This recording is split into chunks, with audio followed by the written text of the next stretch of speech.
To be at football camp right now. Anybody? Awfully warm out there. What's that? Oh, you came in for the AC? Yes. Yeah. Can I slide this a little bit? All right. Yeah, I know. Look, this may be boring to some, but clearly there's some interest here. So we'll go ahead and lay out. We'll talk a little bit about state of college athletics, but also some Ohio State news as well. So just kind of bear with me a little bit as we kind of open this up.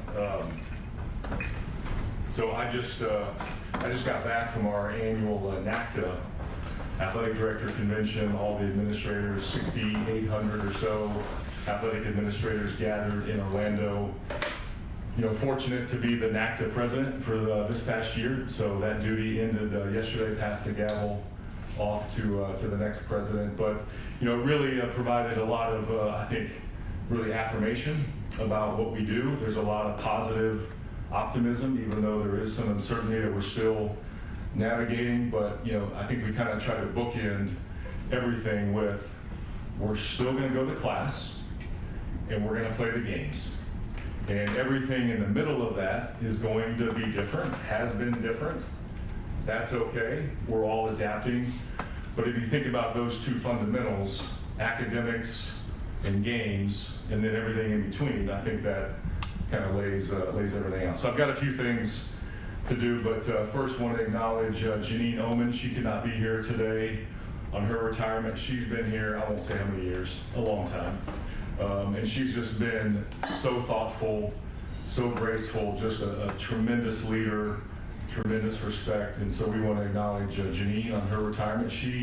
I told her when she approached me, I said, you can't leave yet though. I need at least one more year to transition all of this. And then I know you all want to celebrate this man right here, Jerry Emmett. And his retirement, absolutely. Yeah. I'm sure you'll come up with all kinds of ideas on how to roast Jerry or get him back over time. So I think this worked out perfect to be able to announce this time of year. Now Jerry can do his job, go to work. All of you can, again, figure out a way to roast him, toast him, whatever you want to do throughout the year. So you might want to be on your toes throughout the year. There might be some tricks coming your way. But really, Jerry, he's a legend in our industry. You know, he's walking around the convention, different colleagues from in my past that I've worked with. Everybody asking about Jerry. How's Jerry doing? How's he doing? You know, he's a legend. He does a great job. So we want to just thank Jerry for all you've done for the Buckeyes. So congratulations on the retirement. So I'm coming up on 1 year on the job, July 1st of last year. You guys all know we had the transition with Gene, and that was a great gift to be able to overlap. You know, this is just a great place. We know what the standard is, we know the expectation, but it's been really awesome just to meet so many people on the journey here. You know, I still feel like I'm calibrating myself a little bit. One, you want to do all the new guy stuff. Two, Ohio State is a big place. It's massive, and we have so many sports and athletes. And then we have all the changes. So between those three buckets, I think I'm still getting used to, you know, what's the rhythm? You know, how do I communicate? You know, how do we continue to, you know, soak ourselves in to all of this? It's been a really, really great pleasure to work with our board of trustees. We have a new athletic committee that's been really, really powerful to be able to engage on a really, really frequent basis with our board. And so I want to thank them. President Carter has been amazing, steady hand, lots happening in higher ed, right? And so to be able to have a steady hand, to be able to have somebody who understands athletics, but also can deal with the magnitude of Ohio State, I think has been tremendous. And so it's been great to work with our board and President Carter. I want to thank our staff. Our staff, I mean, this has been hard. We've had to be creative. We've had to adapt. We've had to do some really difficult things that people that got in the business, Jerry, when he got in the business, or whoever it might have been, oh my God, I can't believe we're dealing with this. But no one said, I can't do this. No one said, hey, we're not going to try to do this. So I really want to thank our staff for all of their creativity and adaptability. We work a lot with our legal counsel office, our Office of Legal Affairs, and I want to thank them and Garcia. Tremendous strategy, you know, navigating all of this. So great partnerships across campus. You know, really the way I think about this, what we've done is hard, but it's doable hard. There's a way to do this, and I think we're outlining this the right way. So, look, when I got here, I think the mantra is leave it better than you found it, period. What does that look like? There's a lot to that. That's a high bar, but leave it better than you found it. I think our anchors are best-in-class student-athlete experience and leaders in college athletics. People look to Ohio State, and then from there, you start to roll out, okay, how do we continue to be best in class? We have the circle of care that's right out here on the wall. That's a best in class model. How do we capitalize? You guys have heard me say this. We're a public trust of the state of Ohio. Everybody owns it, right? Here in the state of Ohio, everybody wants a piece of the Buckeyes, and so how do we nurture that? But how do we grow upon that? How do we really capitalize on it? And so I think in a lot of ways, I believe that there's still potential.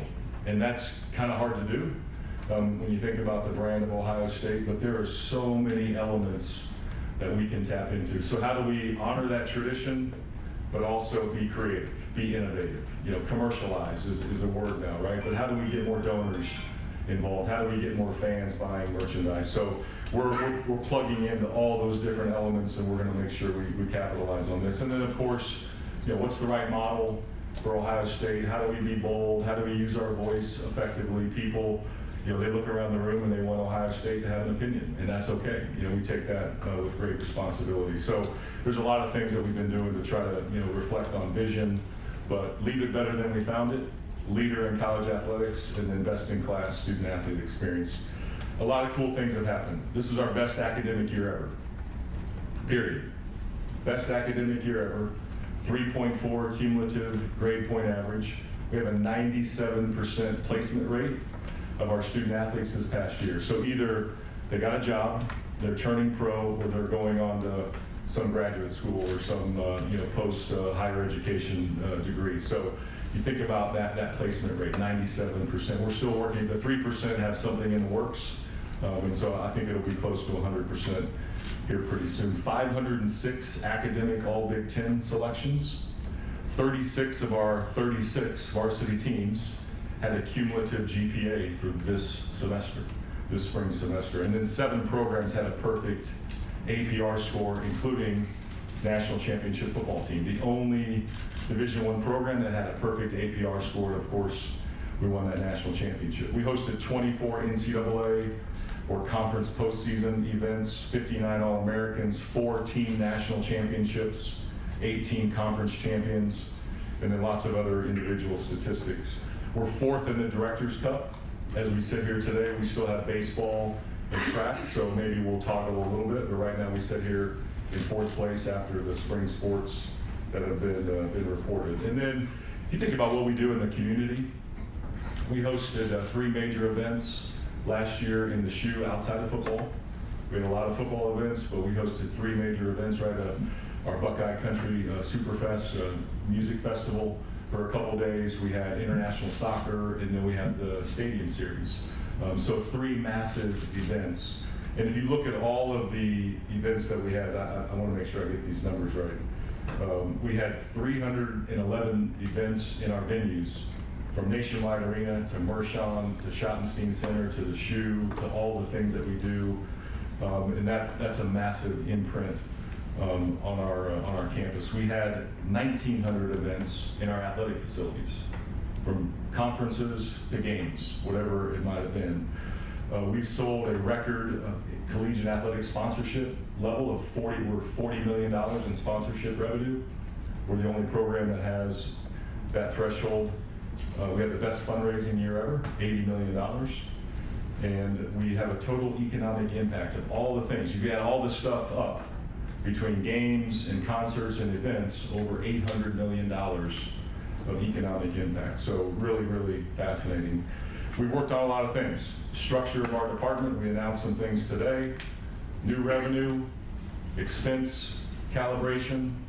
We're the first athletic program to have a $300 million operating budget. That's not just a one-time event, that's an operating budget. We hired 4 new coaches last summer. We restructured Coach Day's contract for long-term stability. We're doing lots of facility master planning, from Ohio Stadium to the St. John Arena corridor, our athletic district master plan, new hockey arena, the Woody Hayes complex, lots of other smaller projects. We're in the process of remaking our game day atmosphere, so you'll start to see more things about that as we approach the fall. And then I believe in culture over strategy. We worked a lot on people, just getting to know people, understanding what makes people tick, and how we continue to thrive. So culture over strategy. Yesterday, or earlier this week, Monday, Buckeye Sports Group. I'm sure we have lots of questions about that, but essentially what that does is that brings all the resources that we've had in NIL, and it's been dispersed, right? Collectives, a little bit of Learfield, right? Athletes can get, agreements on their own. This really brings everything under one umbrella. So the V Foundation, 1870, the people involved in those groups, they want to stay involved, they want to help, and we embrace that. And so they've done a great job, but as we transition with Ohio State Sports Properties, it's really a marketing agency that can go out and arrange agreements between an athlete and a business. And I'll get into some of the house case elements here in a second. If you think about Columbus, 2.2 million people, we have 16 Fortune 1000 companies. We have 50 companies that employ over 1,000 people right here in Columbus. We have a ton of former athletes that live in our community, so we've got built-in connections. So really, really excited about the Buckeye Sports Group and the partnerships that have been created. Today we announced a center. This is not a physical space. This is kind of an umbrella description, so it's not a physical space per se, but we announced a center for sports intelligence and strategy. It's really a centralized resource. Many people have raced out and hired maybe what people call general managers. So we wanted to take a different approach and say, how do we centralize resources for those coaches that may not have a big staff, but can we provide resources within our department? And so although not a physical space, we think it's just a groundbreaking resource that'll have data, it'll have sports science, it'll have sports performance, it'll have a lot of the elements around the circle of care that we use for our student athletes. So we think it's an innovative approach to adapting to this new landscape. So some people are moving positions into this group, and we announced a lot of those things earlier today. So college athletics, you guys all remember exactly what I said on January 17th, 2024, right? I know Bill does, because Bill writes books, so he remembers these kind of things. But what I talked about was the state of college athletics. And I said, okay, now that I'm here at Ohio State and we've been working on all these things in my previous stops, what happens next? College athletics. I talked about we need a model that intersects sports and academics. So we led with academic performance. Again, go to class, play games.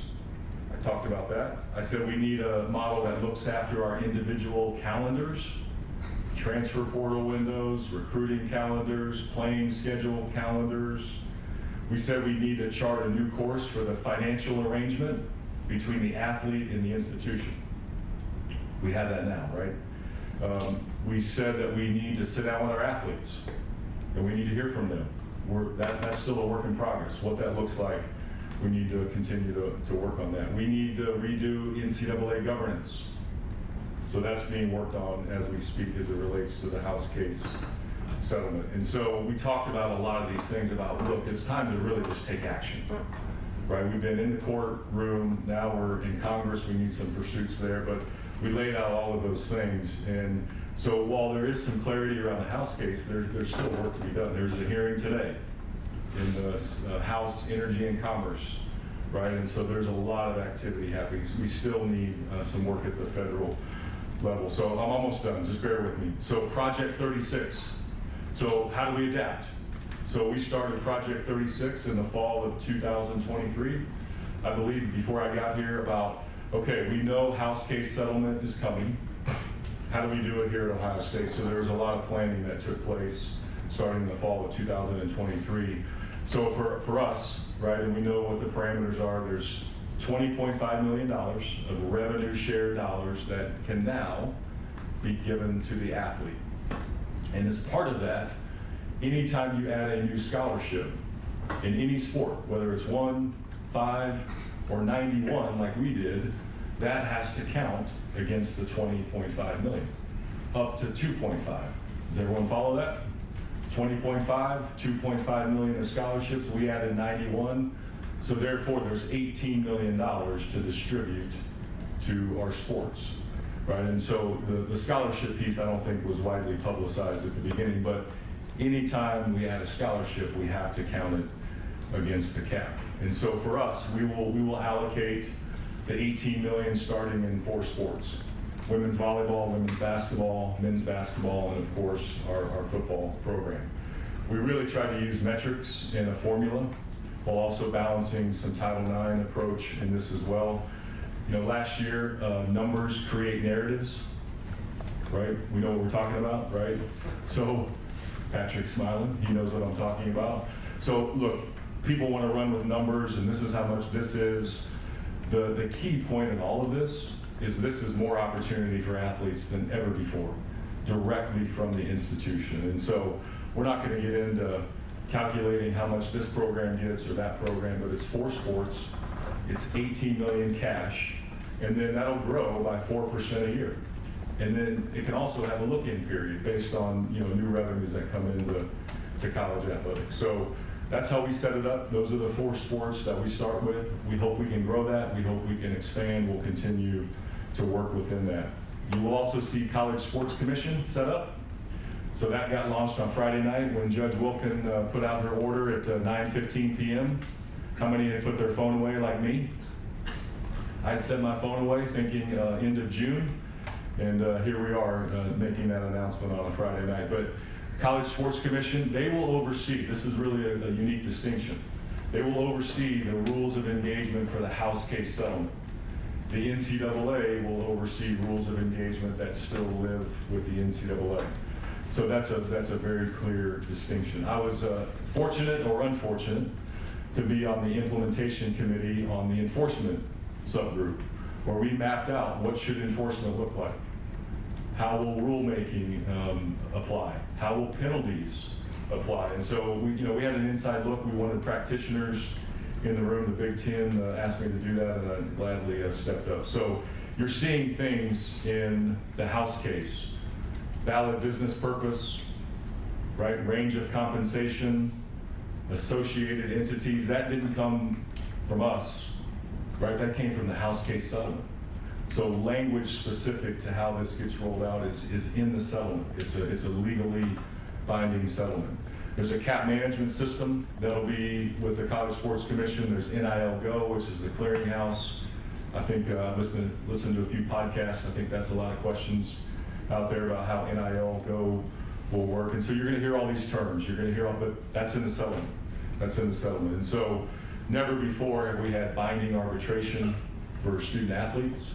So that's part of the settlement. And then we just believe that we needed durability. So when all of this came up, what we said was, we need durability. We can't be in the courtroom every year. So this house case settlement provides a 10-year window where a federal judge signed off on this agreement. And so we need to all adhere to this. We're going to follow the College Sports Commission and the guidelines that are set forward. But at the end of the day, we still need Congress. We still need to preempt state law. We still need to have a codification around student athletes and how do we categorize them. Students that play sports, not particularly employees. And then we need some thread of legal liability protection that codifies the house case, but also doesn't put us in the courtroom every time there's decisions to be made. So there's a lot. We can talk about college football playoffs. We can talk about transfer portal calendars. We can talk about NCAA governance and all the things that are happening. It's a fascinating time. There's a lot to it. So thanks for bearing with me for 18 minutes on the preamble. Now are you going to monitor this? Sure. Jerry? Okay. We'll open up the floor for questions. We'll open up to the right. Spencer Holbrook, Letterman Row. Yeah, Russ, last couple weeks, folks from the SEC have been pretty vocal about what they believe the future of college football and the models of the playoffs should be. Do you think that the Big Ten and some of you guys should start speaking out more on what you guys believe is best for everything? And how do you start going about being more vocal with that? Yeah, look, here's the decision-making authority rests with the commissioners in the room. And then they bring that to the governing board of the CFP, which is presidents that represent all 10 of the conferences. So to me, debating it in public, I don't think that does any good. I think what we need to do from our perspective is we need to take a step back. We need to keep engaging with our colleagues across. I saw a lot of the SEC ADs this week. We had those conversations. And so, yeah, could we be more vocal about some positioning? Perhaps. But at the same time, there's so much work that has to be done. So look, we believe in what we believe in. We're willing to listen, and I think that's a position that we have to take. But playing it out in public and staking claim, what good does that do? Because one week it was 4-4, 2-2-1, had a lot of traction. That was out publicly, and then the next week it was 5-11. But have we accomplished anything yet? No. So let's play it out where it should be played out in these conversations where the authority lies. And so, look, we're confident in the commissioners. We're confident in Commissioner Petitti. I worked 12 years with Commissioner Sankey. We'll figure this out, but I think we need to all just take a step back and then come back together at the right time to fix it. Because we know we can fix it. We just have to come back together. Far left, Dan Holt, 11 Warriors. Russ, it's been well publicized that you made a push to get the Ohio State-Texas game moved to Sunday night. Kind of what was that whole process like, and what are you doing to try to get more of those marquee night games going forward? How much time do we have? It's up to you. Right? It's up to me? Okay. Is this a podcast? Is this a long-form podcast that we need to go through? Really started the conversation back in the fall, as we were forecasting out and knowing that we had a lot of noon games last year, just forecasting out, okay, we got Texas, big-time game, who knows what would happen. We didn't know what postseason would look like back in November, right? So just mapping out, okay, that's going to be a big game. And look, I think our program, our fans deserve some marquee night games. So we started having that conversation. Texas in the contract, it goes both ways. They have the ability to approve or not if a game moves off of a Saturday. We asked them. I don't blame them. But those conversations started. We worked with Fox. They were understanding. But really, at the end of the day, there's no flexibility in the contracts. Fox bought the noon window. CBS bought the afternoon window. And NBC has the night window. And then the Big Ten Network and Peacock, layer into that. So what we need more flexibility. Can that happen anytime soon? I don't know.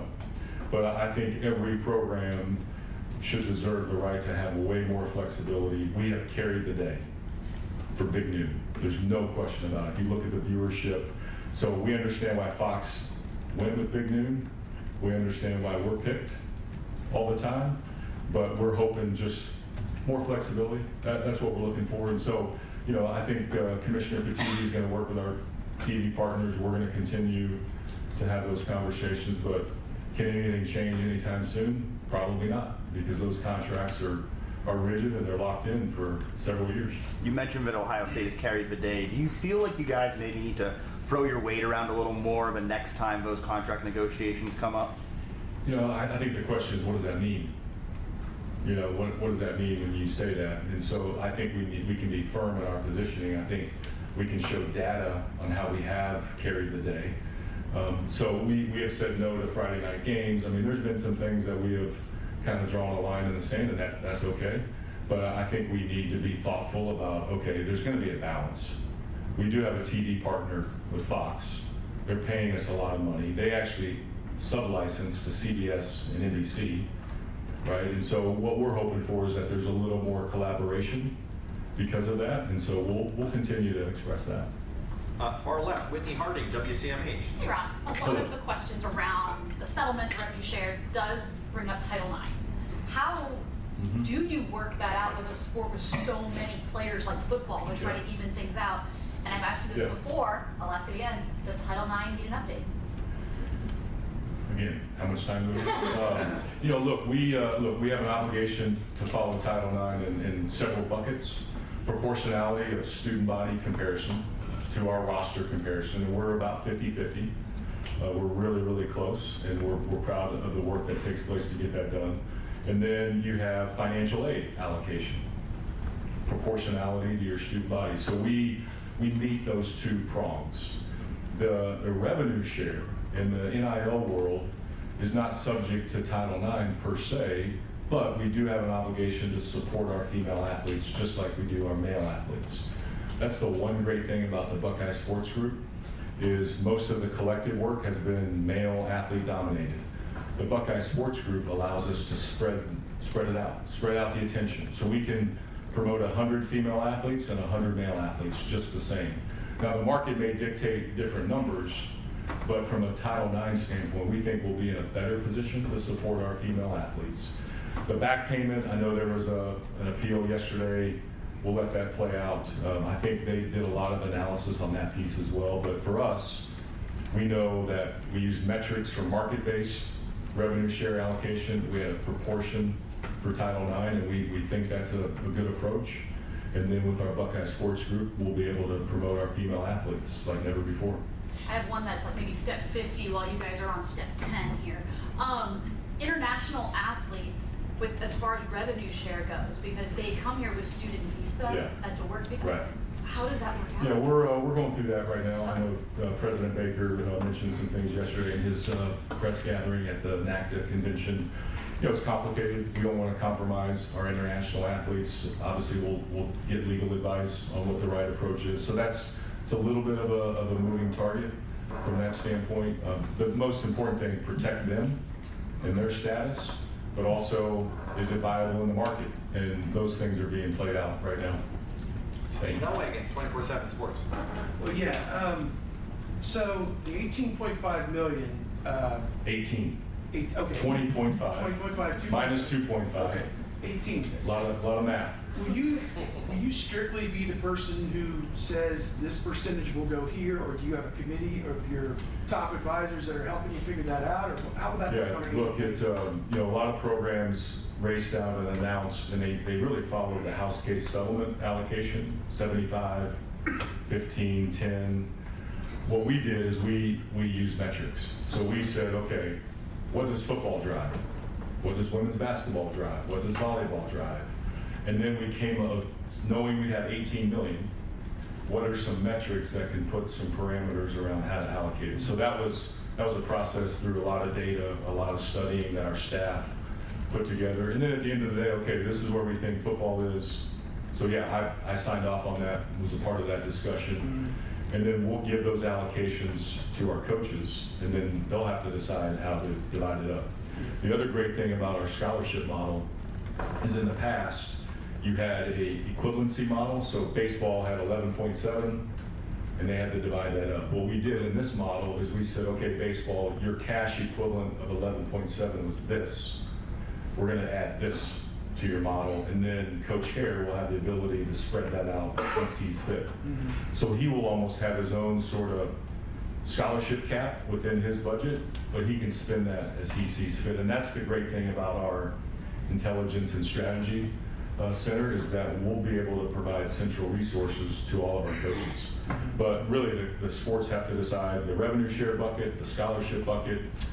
They're the ones that are accountable to that, and we'll support them centrally with resources. If I can ask, they're talking about if you want to compete at the national championship level in football, you're going to need about 30 million. If you want to compete at the national championship level in basketball, you're going to need about 10 million. You said 18, so that leaves $22 million that's got to come from outside sources into your department to then give to athletes and to promise to athletes to get them here, to pay the athletes, etc. Are you convinced that $22 million of these NIL Go contracts are going to get approved, and when that gets challenged, is that going to withstand court challenge? I mean, what? Yeah. What's this look like? Yeah, do we have a whiteboard in here?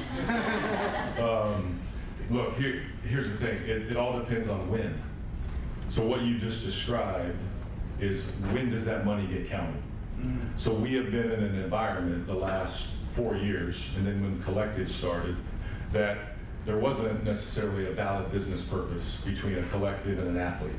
It was, look, we have this money, we think you're worth this, here. There wasn't a lot of obligations by the athlete. So those numbers that are being floated have been between June 30th and backwards. So there was a lot of front-loading activity that took place really since January up until June 30th. So when people are throwing out those numbers, you really need to say, okay, when are they counting that? Are they counting that from January 1st of 2025 all the way to June 30th of 2026? Then it might be at that number, because you have the cap that's established and you have the previous NIL environment.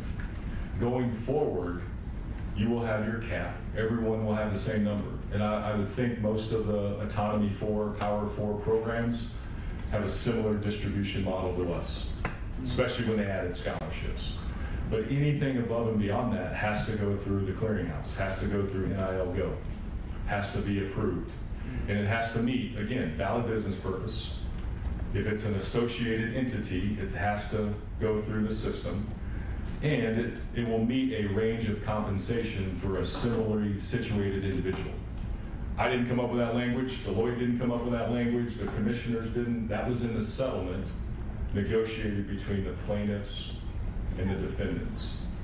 So is it going to be 40 million in the future? Doubtful. Could somebody have a really robust system? We think we can. What is that number? We don't know yet. But we're going to be competitive. We have Columbus. But these numbers really, you have to really ask when. When are you counting that? And that's what I think has gotten out there, is that people still think there's going to be this chase. So unless somebody's going to go outside the NIL Go system and they're going to go outside the cap, which will be enforced by the College Sports Commission, then they're going to be in violation of the lawsuit, a federal lawsuit. Arbitration will be applied to student athletes, and everyone that is going to be opting into the settlement, Autonomy 4 and non-Autonomy 4, is going to sign an agreement attesting to we are going to follow the rules. So there's a lot of durability built into this that wasn't necessarily there before. Hopefully that kind of. I think it colors in the lines a little bit. I see you're still skeptical, but I get it. And that's what we had. Look, I don't know what I don't know. That's the Inside world. your walls to know what your numbers are. And That's the world that we have to get through. There is a lot of criticism. There's a lot of unknowns. That what I think is what's missing in all of this is the fact that a federal judge signed it. That's precedent across the entire country, and the fact that you have a binding arbitration process that an athlete is going through. And they had plaintiff attorneys representing hundreds of thousands of athletes. So the ability to have the legal protection and the durability in this, I don't think any of us would have agreed to the terms unless we had some durability that we're going to be able to withstand, any sort of scrutiny. Right behind him, Danny Eldridge, and a news service. Hi, so you talked a little bit about wanting some changes at the federal level, Congress. Are there any changes needed at the state level for Ohio State to be able to do what they need to do? I know you successfully lobbied to be able to directly compensate players in the first place, but do any changes need to be made there at the state level? Yeah, we're going to stay engaged at the state level until there's federal oversight, a federal bill. I think it's important that we stay engaged. Our local leaders, our state leaders have been really proactive. We worked with Governor DeWine on an executive order before the end of the calendar year last year. Then that got put into a state bill and a state law that got signed. So we believe right now we're in good shape in terms of the structure of NIL as it relates to the House case. I do think we could look at more agent protections and more agent sort of registration, education. So we're having those conversations right now. I think the elements, otherwise, I think we're in a good spot. Joey Kaufman, Columbus Dispatch. Ross, the Alston payments are awards. Alston payments, yeah. Those are subject to the cap of the lawsuit, or the settlement, and because 2.5 is for scholarships, $18 million is for the direct payments. Does that make sense? Yeah, what we did is we took our Alston money, if you will, our allocation, and folded that into scholarships. So it didn't count against the cap. It was just folded into our scholarship number.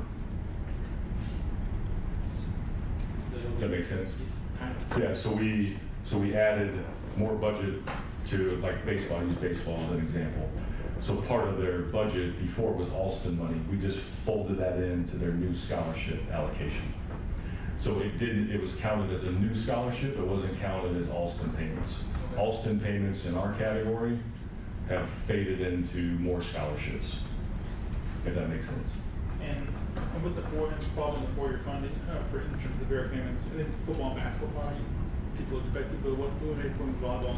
Yeah, look, the sport's really popular. The Big Ten is a leader in women's volleyball. We want to get better. You know, Coach Jen is working on a plan to get us back on track, and so we think with the attention that our program can receive, we think the Columbus market, volleyball is a booming sport. The Cavelli Center is an amazing atmosphere.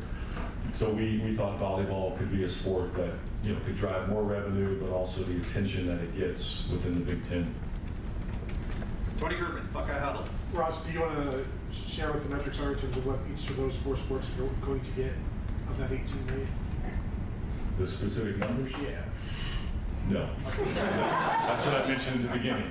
Numbers create narratives, right? And we just back to Steve's point, right? So no, we're not giving out. And plus, look, that's kind of a trade element, right? That we think we should be protective of. And so again, we're competitive in the marketplace, but the specific numbers, people get latched onto that. The important thing is 20.5 new scholarships, 18 million across 4 sports, and it'll grow over time. And then instead, I'll just ask, what's Ohio State's thought on what CFP plan they want moving forward? 4.221. Look, we could be really selfish here and say we should go back to a 14 playoff. And I think Ohio State will be really good. We'll be well positioned, right? But for the good of the game, I think for our conference, I think expansion should happen. 14 or 16, I could kind of go either way. And then, look, I think in this world, one, I think players want to play high-level games. And then 2, content. We need more content because that will drive more revenue. That can drive more NIL opportunities for our athletes, third-party NIL. And so can we create play-in games that equate to automatic qualifiers? I think that's a really good model. And the other thing too, there's a lot of debate about the committee, right? And what kind of metrics they have. If you have automatic qualifying spots with play-in games, then you have more content and you eliminate a lot of the committee maybe dynamics that may, you know, get in the way. So that was our thought. We think, but again, take a step back. Let's recalibrate these conversations. Let's figure out what is the right model. But from our standpoint, look, we're going to always be in position. We're consistent in our performance, what we're doing in recruiting and Coach Day and the leadership. So, but that's our perspective is expansion. Well, let's get the right model that I think produces, you know, more excitement, more content, makes the regular season matter. The fact that we're playing Texas the next 2 years, Alabama the 2 years after that, Georgia down the road. If we're going to keep playing those games, then it needs to add up in the playoff calculation. Otherwise, you won't see those games, and I think that'd be sad for college football. Are you still in favor of keeping the Big Ten championship game going, even with the play-ins? Look, I think it depends. I mean, it provides a tremendous amount of value, but if you're doing AQ spots with play-in games, could there be a different model? Right, so I think that's a conversation that has to continue. Second row right, Stefan Kreisky, Cleveland.com. Talking about the 2.5 million with the 91 new scholarships, is that just this year we've had the scholarships, or is that 2.5 every year? As of now, it counts against the cap every year. There's some discussion that may go away over time, but we're not quite there yet. But right now, it counts moving forward. And I know ESPN did a report earlier this year talking to you about the transfer portal window, wanting the 10-day window in May to kind of line up with the fiscal year.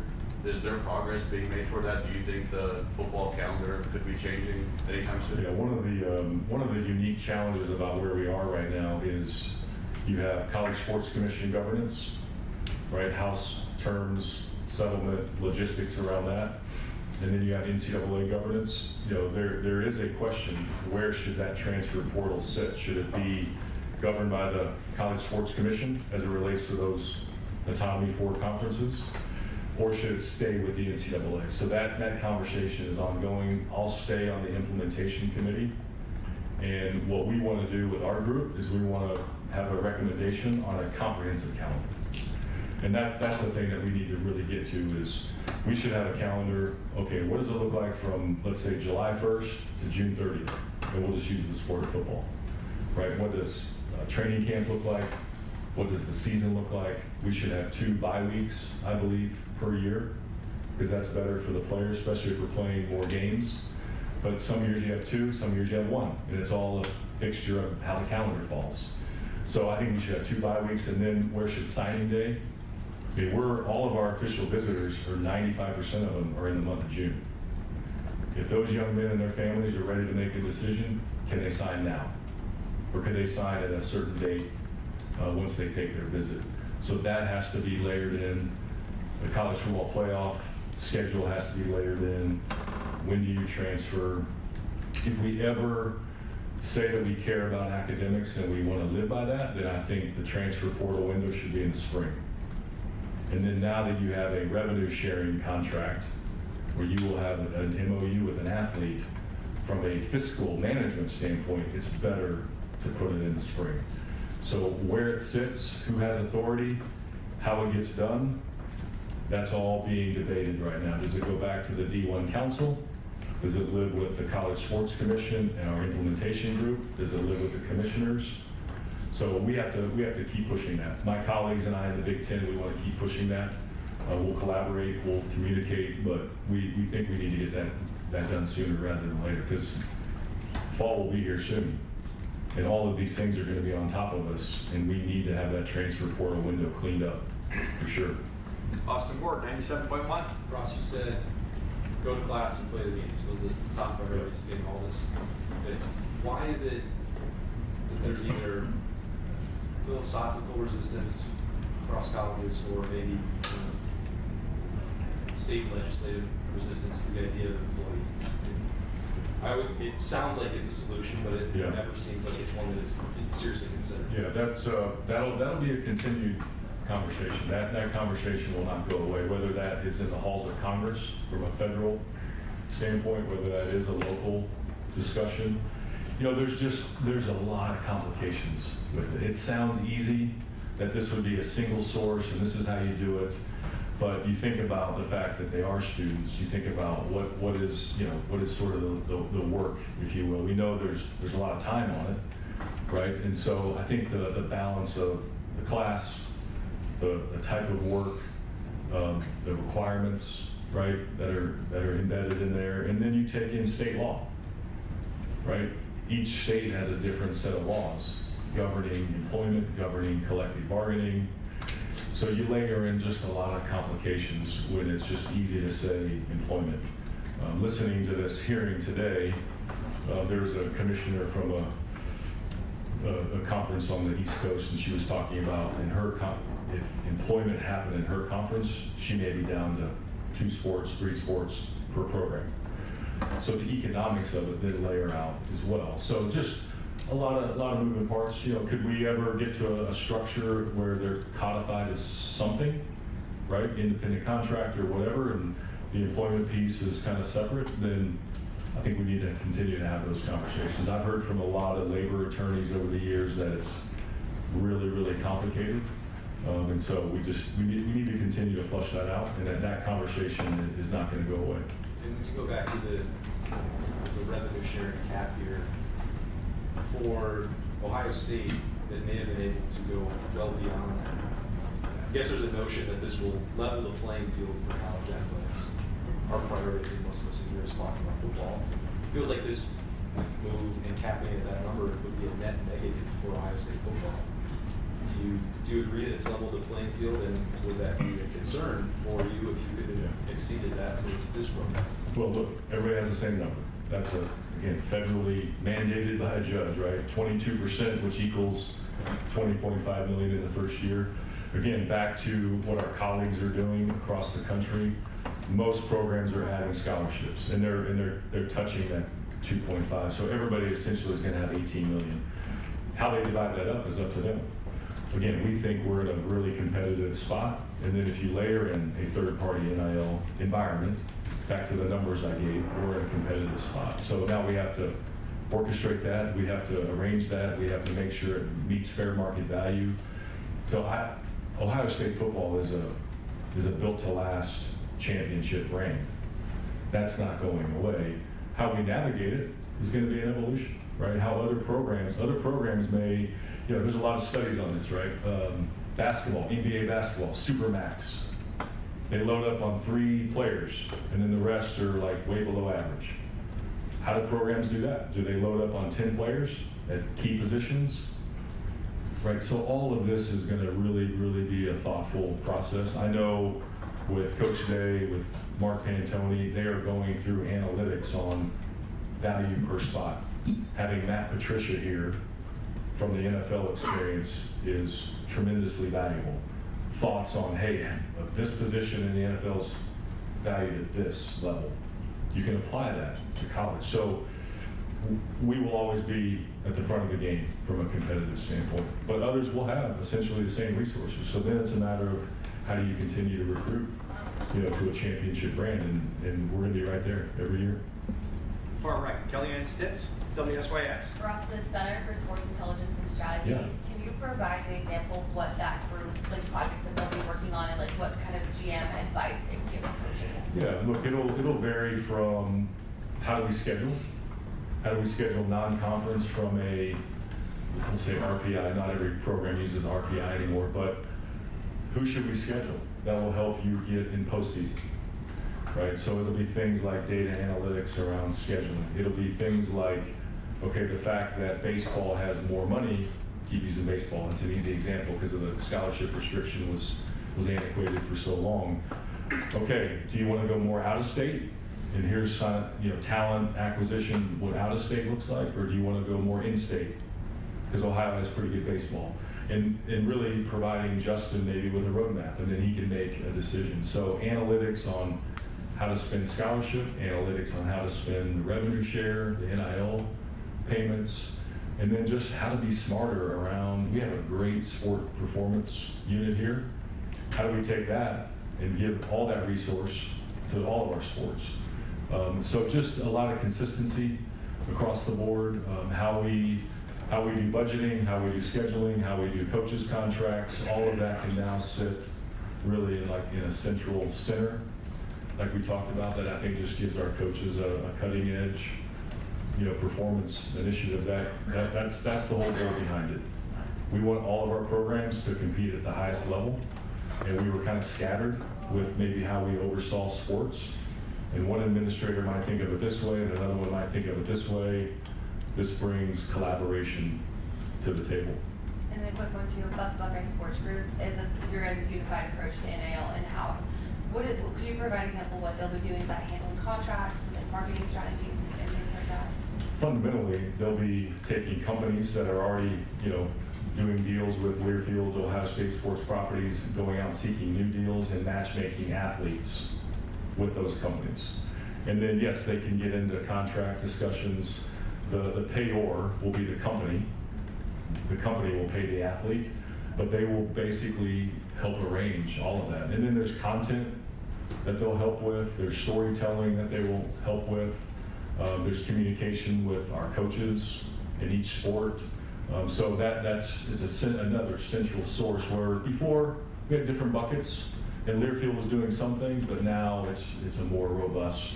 They're adding 4 new staff members on the Learfield side. We're adding 1 more on the NIL side for us. So it's just a way more proactive, robust approach. Fourth row right, Joe Reedy, AP. Ross, just with the new world of college athletics and stuff, just wanted your thoughts on the first year of the expanded Big Ten and how you thought it went. Some of your programs in Olympic sports had to make long road trips, both basketballs, 4 or 5 days in LA. Just how did everything go? I think from a scheduling, logistics, I think we managed it pretty well. One of the things that will help with our intelligence and strategy is, okay, what does travel on the front end look like and on the back end? So again, more just intelligence around that will be gathered centrally. I know I went on the men's basketball trip to California. We left on Friday. We played Sunday and Wednesday, came home Thursday. So we were gone 6 days. And Thursday is an all-day travel because of the time change, right? So I think we learned some things. I think overall it was good, but we learned some things on, could we play that game? Should we play Saturday, Monday, and come home Tuesday? Leave Friday, play Saturday, play Monday, come home Tuesday. Those are the kind of things that I think we really need to look at moving forward. The sports coming from west to east, I know they had some challenges. We saw a lot of coaches' comments, right, coming from those programs. So I think after the first year, probably not enough to make, you know, radical changes, but I think after the second year, I think we're gonna have more data.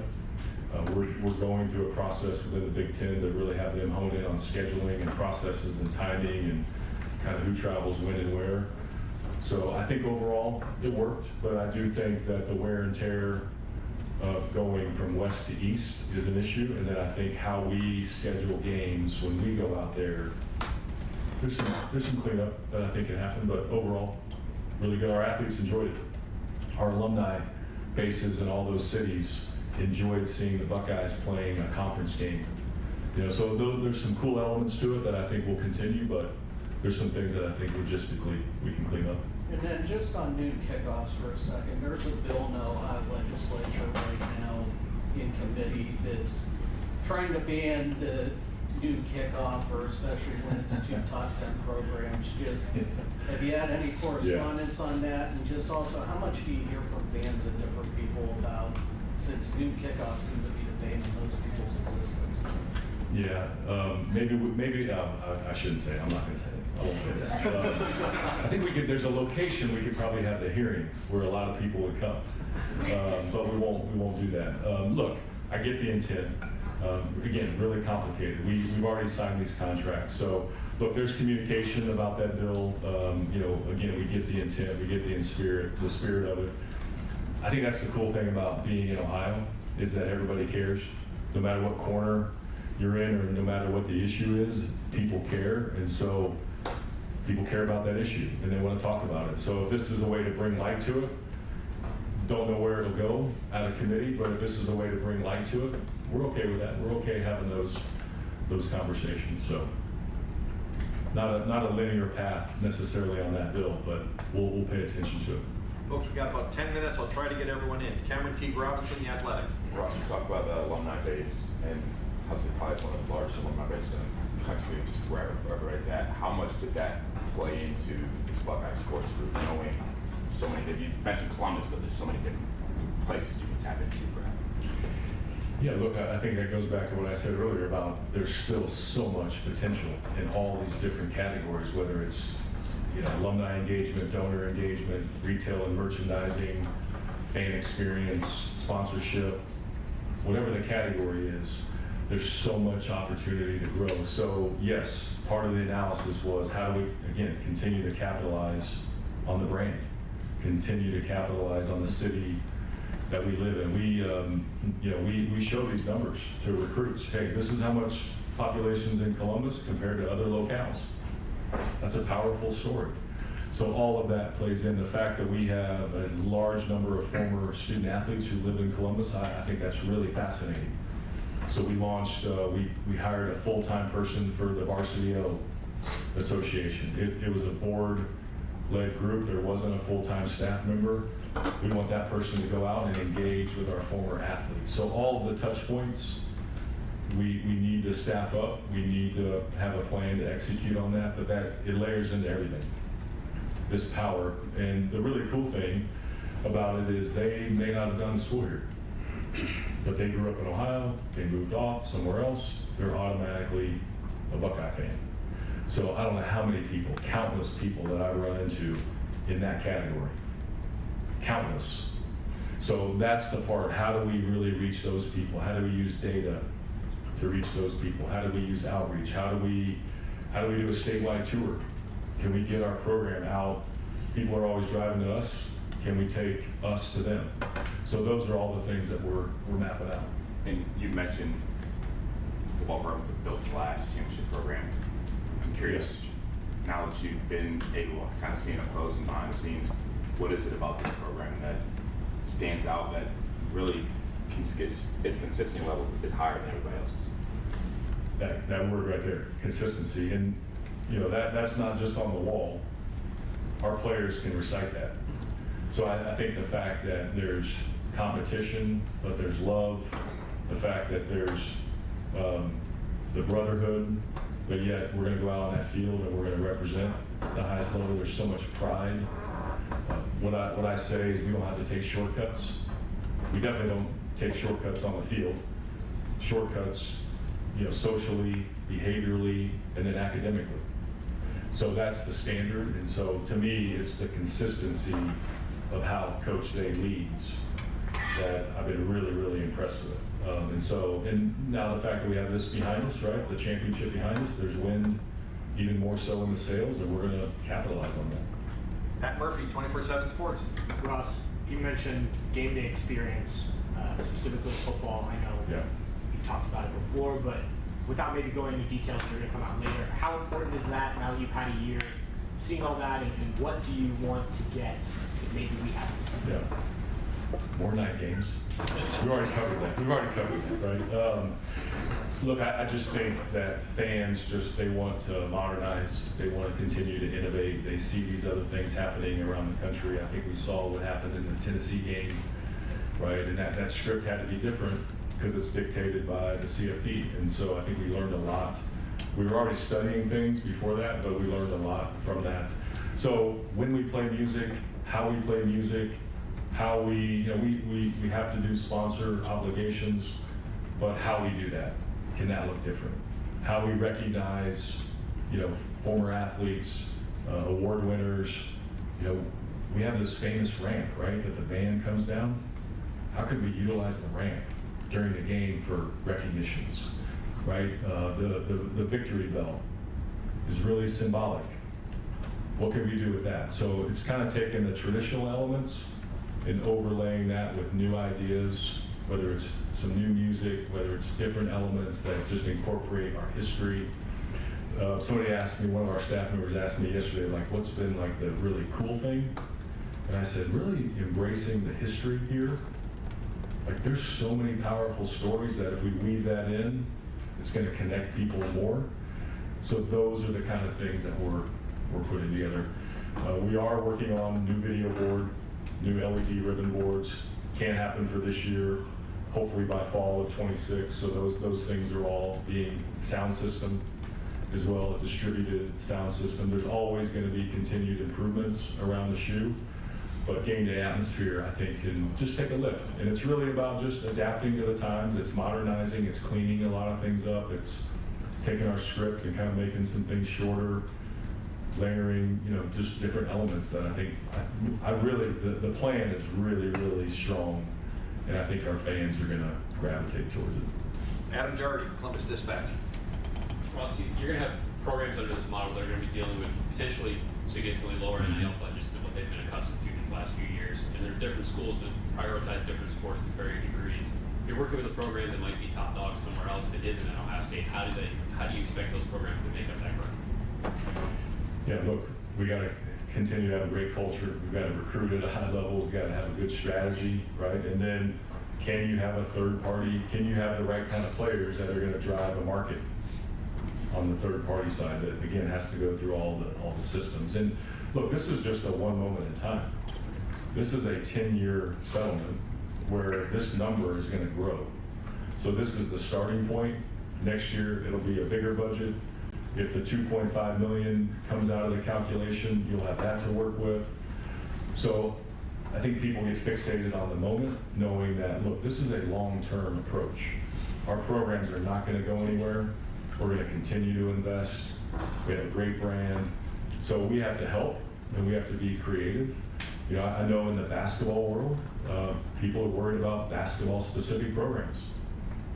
That's a reality that we're going to have to deal with. We're going to have to face. There's programs that have singular sports that compete at a really high level that we compete against. There's some of the Big Ten that are a Big Ten affiliate member in other sports.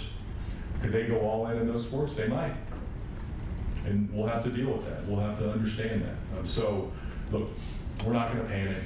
No one's going to just shut things down because, oh my God, this is the year one. It's going to be a process. It's going to be an evolution. And we'll adapt. Stephen Means, Cleveland.com. I think most of us in here maybe just assuming that at some point the CFP is going to expand again, which 14 to 16 you're fine with. You guys also have, you got Texas the next 2 years, you got Bama, you got Georgia on the schedule. With an expanding playoff, after seeing how it works this year, does that make you want to schedule more games like that or less games like that? TBD. I mean, sir, you really need to understand what it looks like. Or do we keep those games? If there's a different model that really doesn't fit playing those kind of games, and it's all about just being 12-0 or 11-1, then maybe we shouldn't play those games.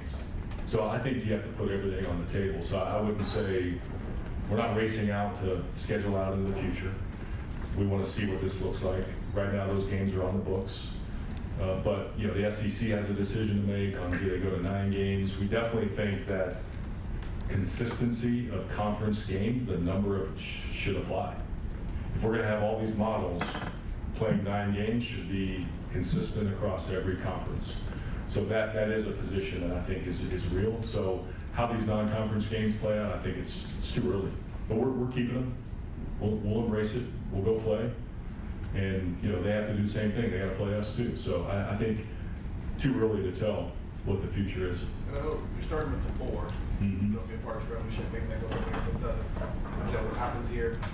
Why is it still realistic to expect to be able to maintain 36 varsity sports on this campus with this new model? That's a priority. That was the starting point, is we will maintain 36 sports. You have an obligation to the young people in those programs. There's a lot of historical programs that compete here. We want to maintain that. We want to grow that. How we spend our money can look different, and that's okay. We'll manage through all of that.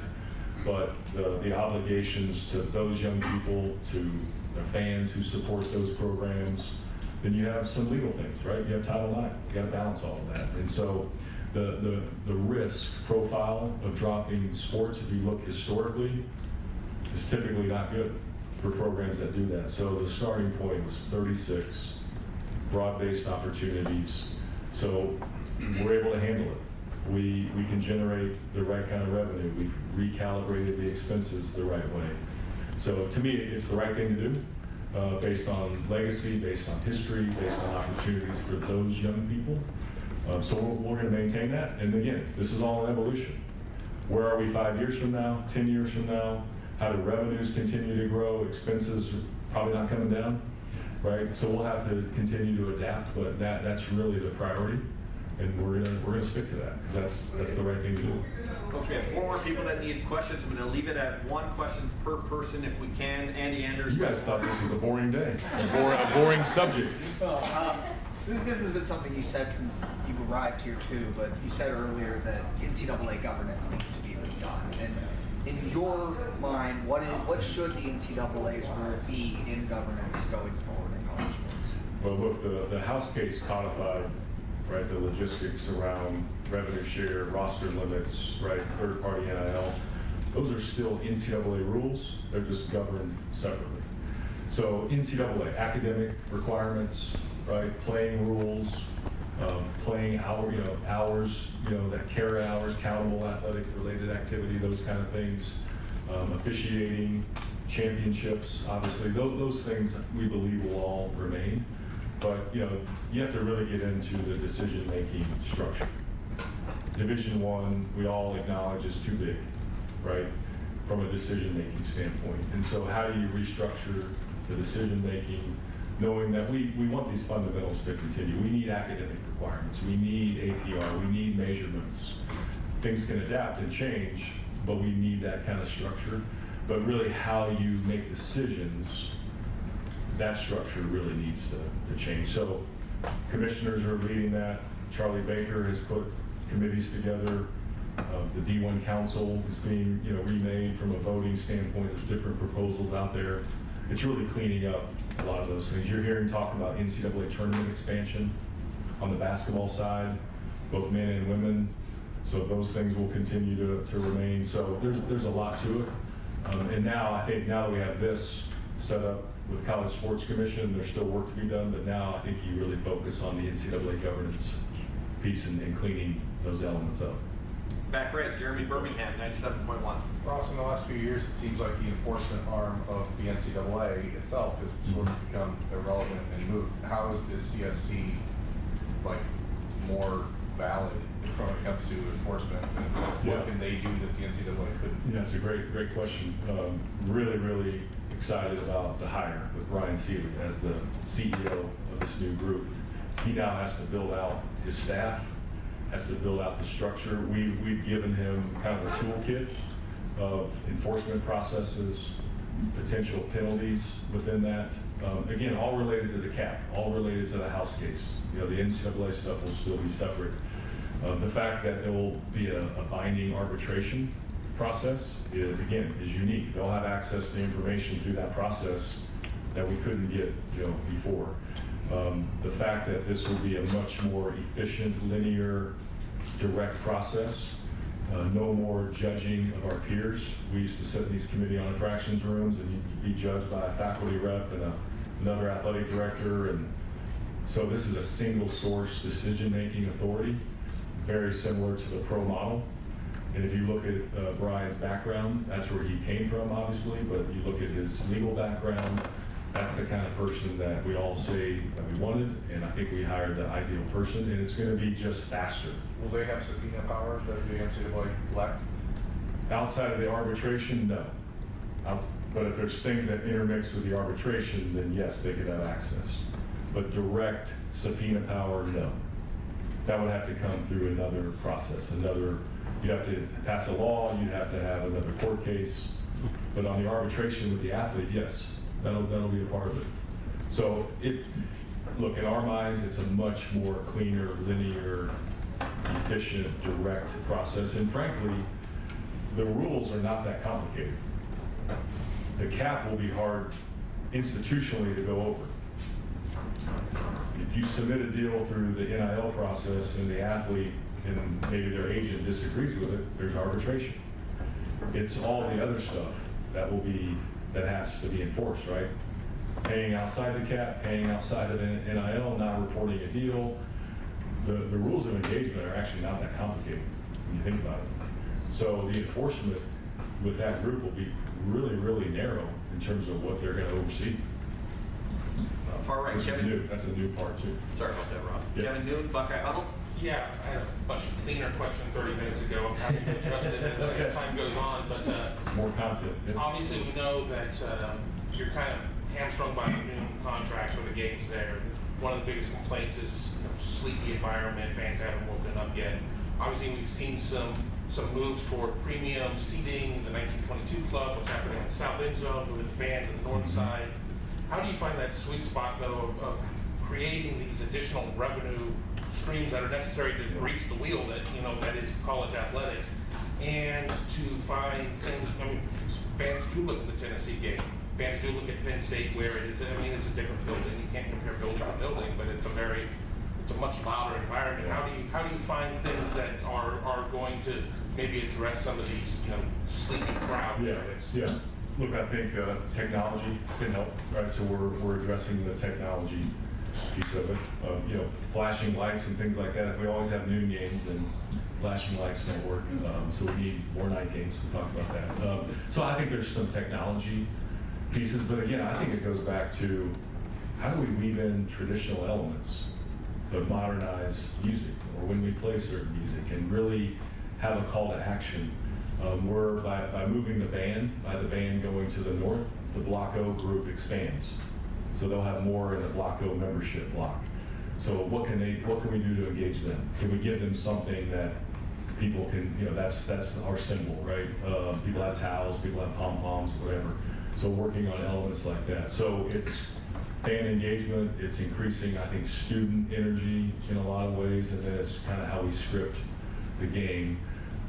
We're always going to have to do projects around the stadium, but the projects will be what has a return on investment, what provides infrastructure improvements to operate the building, and then what provides just everyday fan experience.